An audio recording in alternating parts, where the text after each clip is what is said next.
강하고 담대하라. 강하고 담대하라. 영원할 것 같았던 지도자 모세가 죽은 후였습니다. 30일간의 눈물의 애도를 마친 후였죠. 약속의 땅 가나안 정복을 앞두고 있습니다. 한 번도 보지 못한, 경험하지 못한 세계와 맞서서 싸워야 하는 그 두려움 앞에 서 있습니다. 그때 하나님께서는 여호수아를 세워서 말씀하십니다. 강하고 담대하라. 지금 형편을 보고 우리의 상황을 보면은 두려움이 둘러싸여 있는 것 같지만, 그러나 하나님께서 여호수아를 세워서 약속의 말씀으로 주시는 것이 강하고 담대하라. 이것은 명령이기도 하거니와 내가 너와 함께 하리라는 하나님의 약속을 근거한다라고 우리가 살펴보았습니다. 요한일서 5장 4절 말씀은 대저 하나님께로서 난 자마다 세상을 이기느니라. 이기느니라. 세상을 이기는 이김은 이것이니 곧 믿음이니라 라고 말하고 있습니다. 암담한 안개 같은 저 길을 나아갈 때에 어떠한 일을 만날지 아무도 알 수가 없습니다. 가지 않은 길입니다. 만나지 못한 사람들입니다. 그럼에도 불구하고 그들을 반드시 이길 수 있으리라, 그 땅을 정복하리라 하는 그 확신은 어디에서 오느냐? 믿음에서 온다라는 것입니다.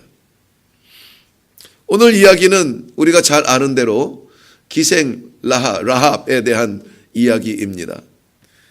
그러나 기생 라합이라는 인물이 등장하지만 그 인물에 주목할 것이 아니라 그 기생 라합이 보여준 행동하는 믿음에 관한 이야기입니다. 행동하는 믿음. 라합은 이스라엘 백성이 아니었습니다. 이제 곧 이스라엘 백성들과 전투를 벌이며 끊임없는 싸움, 전쟁 안에 만나게 될 가나안 땅, 그 이방 민족 중에 한 사람이었습니다. 왠지 모르겠지만은 라합이라는 그 이름 두 글자만으로 기억되는 것이 아니라, 저도 어려서부터 이 말씀을 배우고 또 그렇게 들어와서 그런지 모르겠지만은 기생 라합이라는 그러한 이름이 마치 한 이름처럼 붙어져서 기억이 되어져요. 기생 라합. 우상 숭배 난잡한 파티에 불려 다녀야 하는 그러한 기생, 그 정도의 여인이었습니다. 그러나 이 라합은 거기에서 머무르지 않았습니다. 라합은 구원의 백성의 반열에 들어섰습니다. 구원의 백성의 반열에 들어설 뿐만이 아니라 기생 라합이 아니라 믿음의 사람 라합으로 하나님의 말씀에는 기록되어져 있습니다. 마태복음은 구세주 예수 그리스도의 성육신하심, 이 땅 위에 오시는 그 혈통적 족보가 기록되어져 있는 책입니다. 1장에 기록되어 있는 예수님의 혈통적 족보의 5절의 말씀 보면, 살몬은 라합에게서 보아스를 낳고, 보아스는 루sek에서 오벳을 낳고, 오벳은 이새를 낳고, 이새는 다윗 왕을 낳으니라. 살몬은 라합에게서 보아스를 낳았습니다. 바로 그 라합이 오늘 우리가 보게 되는 이 라합인 거죠. 이방 여인으로서 예수님의 족보에, 구원의 역사에 기록되어지는 그러한 이름이 되었습니다. 라합은 구원의 통로가 되어가고 있는 것입니다. 현실로 보면은 그저 그는 그 몸뚱아리 하나로 버틸 수밖에 없는 연약한 여인이었습니다. 그러나 많은 사람들이 쉬운 방법을 택하듯이 현실을 비판하고 현실을 비관하고 그 쉬운 길을 택하지 않았습니다. 누구나 할 수 있는 현실에 대한 비관에 주저앉아 있지 않았습니다. 라합은 현실의 그 암담함, 현실의 그 비참함, 비통함을 바꾸어서 대반전의 역사를 쓰고 있는 것입니다. 그것은 행동하는 믿음으로 가능했습니다. 우리의 현실을 이야기하자면은 그렇게 크게 다르지 않습니다. 그러나 이 현실을 바라보면서 비관하는 것은 누구나 할 수 있는 일입니다.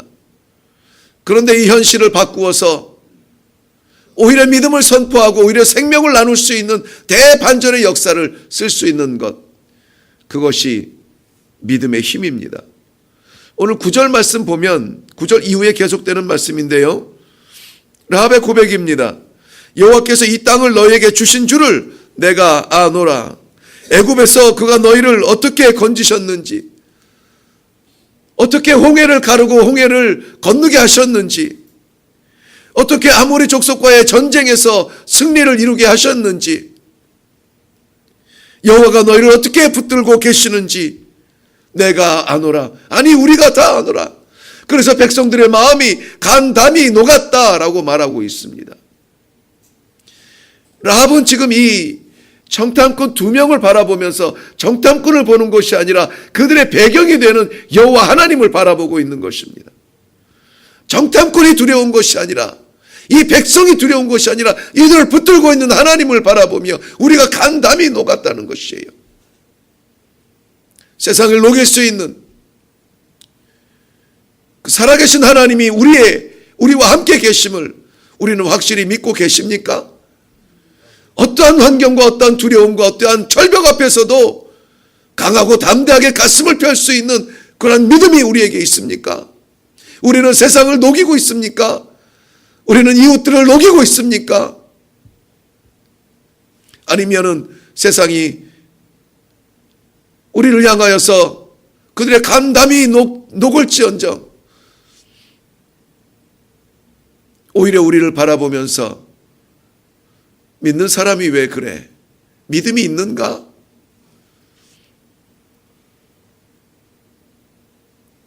우리는 좀 깊이 생각해 볼 그러한 본문의 말씀입니다. 그저 여리고성을 차지했다라고 하는 이 승리의 소식, 그 승리의 소식에 앞서서 이 여인의 고백 앞에 우리는 깊이 묵상할 제목이 있는 줄로 압니다. 지금 이 여인 라합은 그저 사막의 모래바람처럼 돌풍처럼 소문을 몰고 오는 이스라엘 백성들을 보고 있는 것이 아닙니다. 그들을 그렇게 만드시는 여호와 하나님을 보고 있는 것입니다. 세상으로 하여금 우리를 보는 것이 아니라 우리가 믿고 있는, 우리의 배경이 되어지는, 우리의 힘이 되어지는 하나님을 보게 해야 합니다. 아, 저분이면 살겠구나. 저 하나님이면은 살겠구나. 라합은 그 신락 같은 믿음으로 정탐꾼들을 받아들이고 있는 것입니다. 히브리서 11장 31절 말씀을 보면 이 라합은 이스라엘의 정탐꾼들을 평안히 영접하였다라고 말하고 있습니다. 평안히 영접하였다. 어떻게 이 정탐꾼들을 평안히 영접할 수가 있어요? 이들의 정탐의 목적은 이 전쟁이었습니다. 여리고성을 함락시키기 위하여서 들어온 사람들이에요. 어떻게 평안한 마음으로 맞아들일 수가 있습니까? 믿음이 아니고서는. 이 라합의 모든 형편과 모든 상황은 전부 비참하고 비통하고 바닥 같은 삶을 살고 있지만 신라처럼 비춰오는 그 빛은 무엇이냐면은 이 백성 뒤에는 하나님이 계시구나. 하나님이 계시구나. 그것을 보는 거예요. 그것을. 그러니까 정탐꾼을 영접한 것이 아니라 하나님을 영접하는 거예요. 세상은 우리를 통하여서 정말 죄의 온상이 되어져가는, 생각하는 모든 것이 죄악인 이 세상에서 우리를 통하여서 신라 같은 하나님을 볼 수 있어야 돼요. 야, 저 사람이 믿는 하나님이면 살겠구나.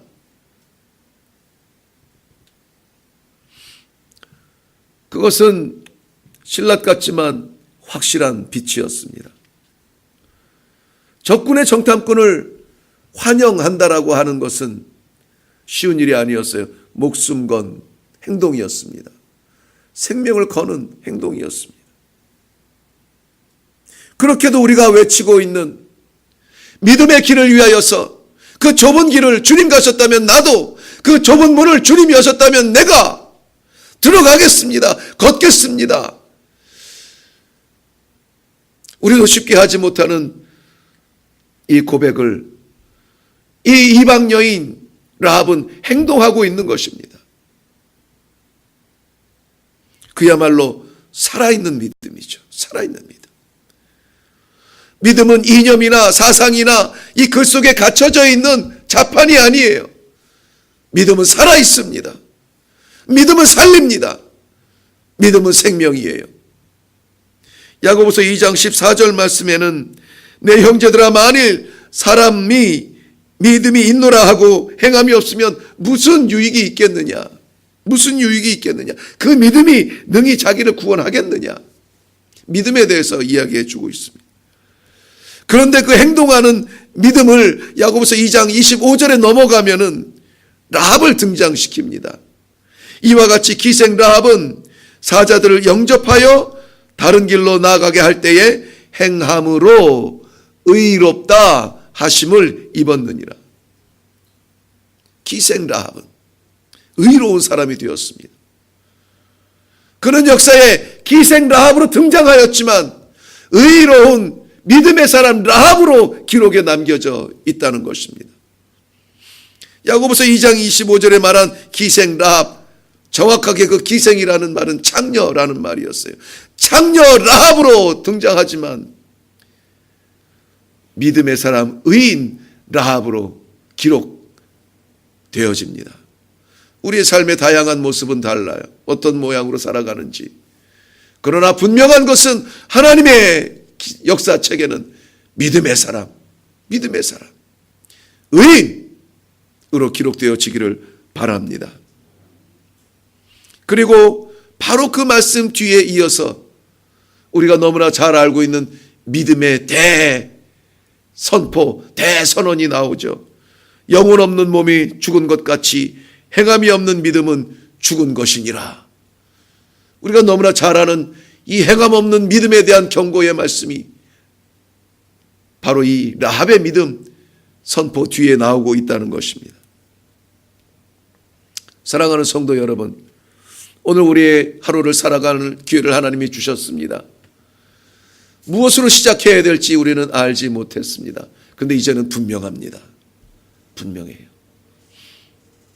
행함으로 살아야 합니다.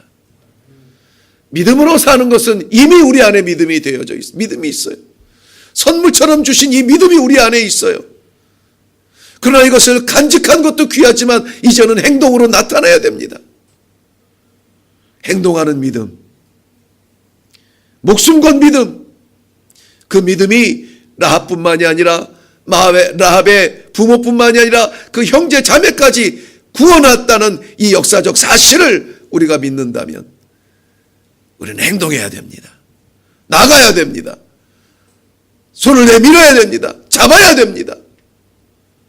믿음의 말을 해야 합니다. 믿음의 가슴을 열어야 합니다. 믿음의 눈을 열어야 합니다. 하나님께서 기뻐하실 그 믿음의 길을 우리는 피해가서는 안 됩니다. 숨어 있어서도 안 됩니다.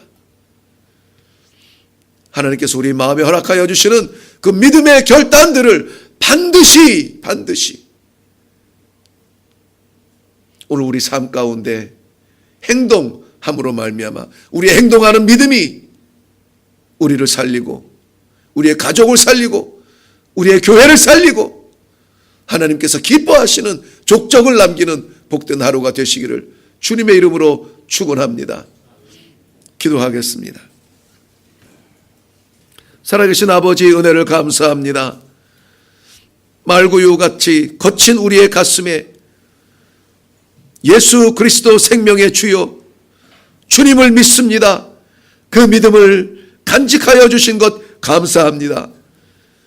이제 이 믿음이 간직된 자리에서 머무르지 아니하고 우리의 삶 가운데 증거되며 우리 삶 가운데 행동으로 나타나며 행동하는 믿음의 사람이 되어서 하나님 그토록 기다리시는 영혼들을 살리며 그토록 기다리시는 믿음의 지경이 넓어지며 우리의 가정의 기도소리 찬송소리 나게 하며 우리 교회의 믿음의 십자가 빛나게 하시는 그 놀라운 역사를 향하여서 주님의 귀한 기도의 영들을 불러주시니 감사합니다. 이 시간에 기도하는 주님의 백성들에게 오늘 이 담력을 주시어서 행동하는 믿음인으로 나아갈 수 있도록, 그래야 해서 우리의 삶이 변화되고 우리의 가정이 변화되고 세상을 변화시키되 생명으로 변화시키는 놀라운 역사의 기록을 남기는 아름다운 삶의 족적이 되게 하여 주시옵소서. 무엇이 행동하는 믿음인지 보여주옵소서. 어떻게 해야 될지 알려주옵소서. 네, 그렇게 따르겠습니다. 그렇게 나가겠습니다. 힘차게 내딛는 오늘 하루의 첫 발자국이 되게 하여 주시옵소서.